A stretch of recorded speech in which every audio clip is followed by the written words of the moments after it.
welcome to this month's Market Update. I'm joined as always by Alexandra Veroude, Senior Consultant with Frontier Advisors, Capital Markets and Asset Allocation Team. Hi there, Alexandra. Hi, Wayne.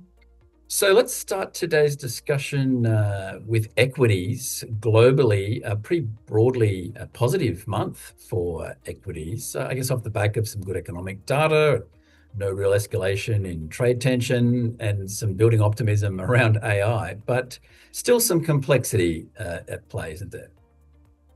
That's correct, Wayne. As you said, global equities did post strong gains in September. We saw US equities were buoyed by solid earnings results and expectation of further monetary easing following the Fed's rate cut. Tech stocks, as you mentioned, performed particularly strong, driven by continued enthusiasm around AI. Japanese equities also delivered solid positive returns, supported by a weak yen and ongoing corporate governance reforms. In Europe, outcomes, however, were more mixed. The UK posted modest gains, while Germany lagged on the back of weak industrial data. In Australia, however, we saw that equities were lower. However, there was some strength in resources, which helped to offset the downturn.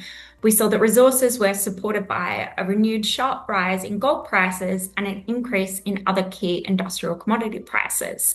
But it was really emerging markets that were the standout performer in September, with the MSCI Emerging Markets Index recording its strongest monthly gain in nearly 2 years.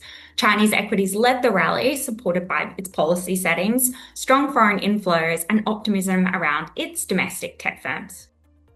Okay, so shifting our gaze from equities to bonds, results a little more mixed there. How have expectations on monetary policy been impacting markets?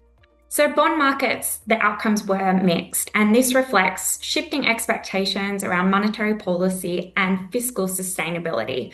However, the change in the month we saw was fairly moderate despite the intra-month volatility. US yields rose sharply early in the month, but eased heading into the Fed's policy meeting as expectations on the likelihood of a cut increased. The Fed delivered its expected 25 basis points cut, but yields rose thereafter as Fed officials showcased the lack of clear conviction that rates will be quickly lowered as building inflationary pressures cloud the outlook. Okay, so that's the US. How about some of the other developed markets? So we saw European and UK government bond yields, they were broadly flat in the month, and this is despite the ongoing pressure to contain fiscal debt. Japanese government bond yields rose as markets contemplated when rates will be hiked next, as we're seeing inflationary pressures linger despite this government leadership change causing some hesitancy. Australian bond returns were minimal over the month as the RBA remained on hold, with upcoming data set to determine the path of policy ahead. Okay, so thinking about currency, some of the major currencies moving around a little bit during September. What were some of the key drivers behind that? So we saw moves in currency markets were really reflected diverging monetary policy paths and economic conditions. The Australian dollar appreciated modestly against major currencies, supported by commodity price strength.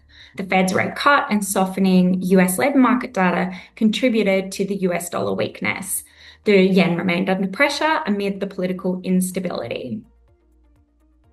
Okay, well, let's maybe round out today's conversation by looking at real assets. What caught your eye with infrastructure and property markets? So we saw Australian listed property and infrastructure, they posted negative returns, and this was impacted by the broad weakness that we saw in Australian equities.